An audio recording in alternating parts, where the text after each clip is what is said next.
വർത്തമാനകാല ക്രിക്കറ്റിന്റെ മനോഹര മുഖമായിരുന്നു വിരാട് കോഹ്ലി.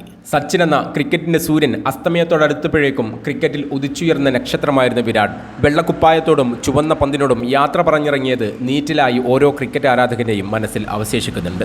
പ്രത്യക്ഷത്തിൽ പ്രായത്തിന്റെ അവശതകൾ അയാളെ ബാധിച്ചിട്ടില്ല. പ്രതിഭയിലൂട്ടിയ ആയുധമുനകൾക്ക് മൂർച്ച കുറഞ്ഞിട്ടില്ല. അയാളിരിക്കുന്ന സിംഹാസനത്തിന് ഉചിതമായ അവകാശികൾ എത്തിയിട്ടുമില്ല. എന്നിട്ടും ഒരു ഫെയർവെൽ മാച്ചിന് പോലും കാത്തുനിൽക്കാതെ ഒരു സോഷ്യൽ മീഡിയ പോസ്റ്റിലൂടെ യാത്ര പറഞ്ഞിറങ്ങിയ വിരാടിനെ ക്രിക്കറ്റ് ലോകം രാജ്യാതിർത്തികളോ ഭാഷാ വ്യത്യാസങ്ങളോ ജെൻഡർ വേർതിരിവുകളോ ഇല്ലാതെ ഹൃദയം കൊണ്ട് we will miss you for ever എന്ന് പറയിപ്പിക്കുന്ന ആ വികാരത്തിലുണ്ട് ക്രിക്കറ്റിൽ ആരായിരുന്നു വിരാടെന്ന്. വിവിയൻ റിച്ചാർഡ്സ് എന്ന ലെജൻഡ് വിരാടിൽ കണ്ടത് അയാളെ തന്നെയായിരുന്നു. തൻ്റെ പ്രതാപകാലത്ത് പിച്ചിൽ താൻ കാണിച്ചിരുന്ന എനർജിയും അഗ്രഷനും പാഷനും റെസിലിയൻസും എല്ലാം വിരാടിലൂടെ പുനർജനിക്കുന്നത് നേരിൽ കണ്ട റിച്ചാർഡ്സ് വിരാടിനെ തൻ്റെ തോളോടൊപ്പമാണ് പ്രതിഷ്ഠിച്ചത്. ഗ്രേഗ് ചാപ്പലിനാണെങ്കിൽ ഓസ്ട്രേലിയൻ താരങ്ങളെപ്പോലെ കളിക്കുന്ന ഒരു പോരാളിയായിരുന്നു വിരാട്. നമ്മൾ ഇന്ത്യക്കാർക്കാണെങ്കിൽ സച്ചിനും ഗാംഗുലിയും ദ്രാവിഡും സേവാഗും യുവരാജും എല്ലാം ചേർന്നൊരു വിശ്വരൂപമായിരുന്നു വിരാട്. സച്ചിൻ്റെ ക്ലാസ് അയാളിൽ ഉണ്ടായിരുന്നു, ഗാംഗുലിയുടെ ലീഡർഷിപ്പ് ഉണ്ടായിരുന്നു, ദ്രാവിഡിൻ്റെ ക്ഷമയും ടെക്നിക്കുകളും ഉണ്ടായിരുന്നു, സേവാഗിൻ്റെ നിർഭയത്വം ഉണ്ടായിരുന്നു, യുവരാജിൻ്റെ അഗ്രഷനും ഫീൽഡിലെ ഫാൽക്കൻ DNA-യും വിരാടിലുണ്ടായിരുന്നു. സച്ചിൻ എന്ന ക്രിക്കറ്റിലെ ദൈവത്തിൻ്റെ ഐതിഹാസിക കരിയർ അവസാനത്തോടടുത്തപ്പോഴേക്കും സച്ചിൻ്റെ പിന്മുറക്കാരനെന്ന നിലയിൽ വിരാട് രൂപം കൊണ്ടു കഴിഞ്ഞിരുന്നു.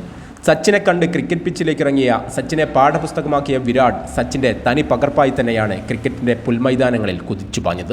സച്ചിൻ്റെ വിടവാങ്ങൽ ഇന്ത്യൻ ക്രിക്കറ്റിനെ ഒരു തരത്തിലും ബാധിക്കാത്ത വിധം നിറഞ്ഞു നിന്ന വിരാട് സച്ചിൻ്റെ ഒരുപിടി റെക്കോർഡുകളും സ്വന്തം പേരിലേക്ക് തിരുത്തിക്കുറിച്ച് ആകസ്മികമായ റിട്ടയർമെൻറ്റ് പ്രഖ്യാപിക്കുമ്പോൾ ഇന്ത്യൻ ക്രിക്കറ്റിൽ ഒരു ശൂന്യത രൂപപ്പെട്ടിട്ടുണ്ട്. ഏത് കൊടുങ്കാറ്റിലും ഉലയാതിരുന്ന, ഏത് പ്രളയത്തിലും കടപുഴകാതിരുന്ന വേരുറപ്പോടെ ഇന്ത്യൻ ക്രിക്കറ്റിൽ തണൽ വിരിച്ചു നിന്ന വിരാടെന്ന വൻമരത്തിൻ്റെ തണൽവട്ടം കവർ ചെയ്യാൻ പറ്റുന്ന മറ്റൊരു മരം ഇന്ത്യൻ ടീമിൽ ഇപ്പോഴില്ല. വളർന്നു തുടങ്ങുന്ന പുതുനാമ്പുകൾക്ക് വിരാടിൻ്റെ വീരുറപ്പുണ്ടാകുമോ എന്ന് ഭാവിയിൽ കണ്ടറിയേണ്ടി വരും. വിരാട് എന്ന ക്രിക്കറ്റർ എന്നതിലേറെ വിരാട് എന്ന പോരാളി എന്ന് വിളിക്കാനാണ് എനിക്കിഷ്ടം. ഭയപ്പെടുത്തിയതിനെല്ലാം മുഖത്തോട് മുഖം നേരിട്ട് കീഴ്പ്പെടുത്തിയ പോരാളി. തൻ്റെ മുന്നോട്ടുള്ള വിജയപാതയിൽ തടസ്സം സൃഷ്ടിച്ചതിനെയെല്ലാം കഠിനമായി അധ്വാനിച്ച് പാതാളത്തോളം ക്ഷമിച്ച് നേരിട്ടവൻ. മുന്നിൽ വന്ന വെല്ലുവിളികളെയെല്ലാം ചങ്കൂറ്റം കൊണ്ട് കീഴടക്കിയവൻ. 2012 ഓസ്ട്രേലിയൻ ടൂർ ഓസീസിനെതിരെയുള്ള ടെസ്റ്റ് സീരീസിൽ ഓസ്ട്രേലിയയിലെ വേഗതയും ബൗൺസുമുള്ള പിച്ചുകളിൽ മിച്ചൻ ജോൺസന്റെയും സ്റ്റാർക്കിൻ്റെയുമെല്ലാം മൂർച്ചയുള്ള ബൗൺസറുകൾക്ക് മുമ്പിൽ പതറിയ ചെറിയ സ്കോറിൽ വീണ് മടങ്ങിയ വിരാടിനെ ബൗൺസിനെ പേടിക്കുന്നവനെന്ന് മാധ്യമങ്ങളും ഹെയ്റ്റേഴ്സും ഒരുപോലെ കളിയാക്കി. ആ കളിയാക്കലുകൾ വിരാടിലെ പോരാളിയെയാണ് മുറിവേൽപ്പിച്ചത്. ആ പരാജയപ്പെട്ട സീസണിന് ശേഷം നെറ്റ്സിൽ വേഗതയും ബൗൺസുമുള്ള പന്തുകളെ മെരുക്കാൻ ദിവസവും മണിക്കൂറുകളോളം പരിശീലിച്ച വിരാട് തൻ്റെ ബാറ്റിൻ്റെ മൂർച്ചയും മനസ്സിൻ്റെ ശക്തിയും പാകപ്പെടുത്തിയെടുത്തു. 2 വർഷങ്ങൾക്കിപ്പുറം ഇന്ത്യൻ ടീം വീണ്ടും ഓസ്ട്രേലിയൻ മണ്ണിൽ ടെസ്റ്റ് മത്സരത്തിനിറങ്ങുന്നു. ബാറ്റുമായി ക്രീസിലെത്തിയ വിരാടിനെതിരെ വീണ്ടും മിച്ചൽ ജോൺസൺ. 2 വർഷങ്ങൾക്കപ്പുറം ബൗൺസറുകൾക്ക് മുമ്പിൽ വിറച്ചുപോയ പയ്യനെതിരെ മിച്ചൽ വീണ്ടും ബൗൺസറുകൾ തന്നെ തൊടുത്തുവിടുന്നു. ആദ്യ പന്ത് ഹെൽമെറ്റിൽ തട്ടി തെറിച്ചെങ്കിലും വിരാട് പതറിയില്ല. 2 വർഷമായി രാഗിമിനിക്കിയ ബാറ്റിൻ്റെ ധൈര്യത്തിൽ വിരാട് തലയുയർത്തി തന്നെ നിന്നു. വീണ്ടും മിച്ചലിൻ്റെ വേഗതയുള്ളൊരു ബൗൺസർ.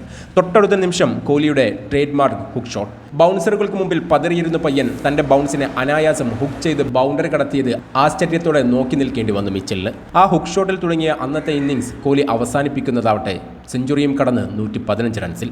ഓസ്ട്രേലിയൻ മണ്ണിൽ വേഗതയും ബൗൺസുമുള്ള അതേ പിച്ചിൽ ഓസീസിൻ്റെ ബൗളിംഗ് നിരയെ കാഴ്ചക്കാരാക്കി സെഞ്ചുറിയിലൂടെ ഇന്ത്യയെ വിജയത്തിലേക്ക് എത്തിച്ച് വിരാട് പറയാതെ പറയുന്നൊരു കാര്യമുണ്ട്: 2 വർഷം മുമ്പ് ബൗൺസിനെ പേടിച്ച് മുട്ടിടിച്ചിരുന്ന ആ പയ്യനല്ല ഇന്ന് ഞാനെന്ന്. എത്ര മൂർച്ചയുള്ള പന്തിനും പോരേൽപ്പിക്കാൻ പറ്റുന്ന ബാറ്റല്ല എൻ്റേതെന്ന്.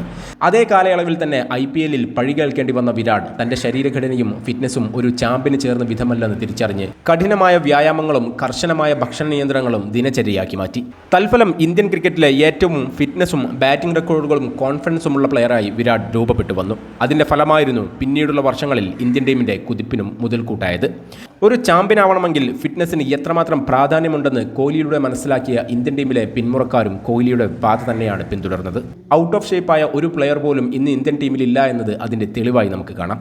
സച്ചിൻ ടെണ്ടുൽക്കറിന് ശേഷം ക്രിക്കറ്റിൽ ഇത്രയേറെ ആസ്വദിച്ച മറ്റൊരു കളിക്കാരനില്ലെന്നതുപോലെ തന്നെ സച്ചിൻ്റെ ഏറെക്കുറെ എല്ലാ റെക്കോർഡുകളും തകർക്കാൻ കാലിബറുള്ള കളിക്കാരനായിട്ടായിരുന്നു കോഹ്ലിയെ വിലയിരുത്തിയിരുന്നത്. ഇതിനോടകം തന്നെ പലതും കോഹ്ലി എത്തിപ്പിടിക്കുകയും ചെയ്തിട്ടുണ്ട്. ടെസ്റ്റ് ക്രിക്കറ്റിൽ 10,000 റൺസ് എന്ന അത്യപൂർവ്വ നാഴികക്കല്ലിലേക്ക് വെറും 770 റൺസ് അകലെ 2-3 വർഷം തുടരാൻ ഇനിയും ഫിറ്റ്നസ് അയാളെ അനുവദിക്കുന്നുണ്ടെന്നിരിക്കെ, സ്ക്വാഡിൽ വിരാടിന് മുകളിൽ മറ്റൊരാൾ ഉദിച്ചു വന്നിട്ടില്ലെന്നിരിക്കെ പൊടുന്നനെയുള്ള റിട്ടയർമെൻറ്റ് എന്തിനായിരുന്നു എന്ന ചോദ്യം ബാക്കിയാണ്. വിരാടിൻ്റെ ആകസ്മികമായ റിട്ടയർമെൻറ്റ് മുറിവേൽപ്പിക്കുന്നത് യഥാർത്ഥ ക്രിക്കറ്റ് ആരാധകനെയാണ്. വലിയൊരു ചോദ്യം ബാക്കിയാക്കുന്നത് ഇന്ത്യൻ ക്രിക്കറ്റിലാണ്.